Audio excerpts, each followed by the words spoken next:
अस्सलाम वालेकुम। 7% फ़ी साल की शरह से 5,000 रुपये असल ज़र का 3 साल का सूद मुफ़र्रत कितने रुपये होगा।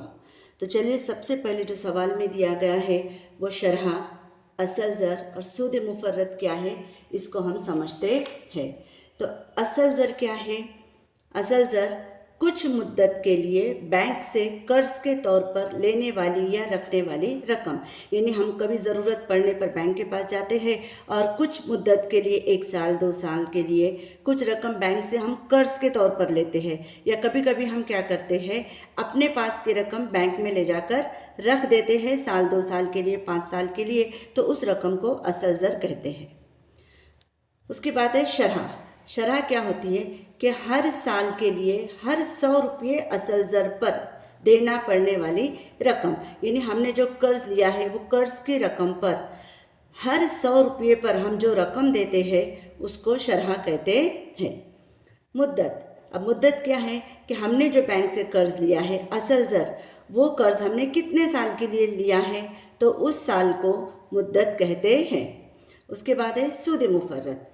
जब हम बैंक को कर्ज वापस करने जाते हैं तो वापस करते वक्त हमें बैंक को कुछ ज़्यादा रकम देना पड़ती है, उस ज़्यादा दी जाने वाली रकम को सूद मुफ़र्रत कहते हैं। या हम कभी बैंक में अपने पास के पैसे रखते हैं और हमारे जब वो पैसे हम 1 साल के बाद 2 साल के बाद में वापस लेते हैं तो बैंक हमें उस पैसों पर ज़्यादा पैसे देती है, ज़्यादा रकम देती है, तो उसे सूद मुफ़र्रत कहते हैं।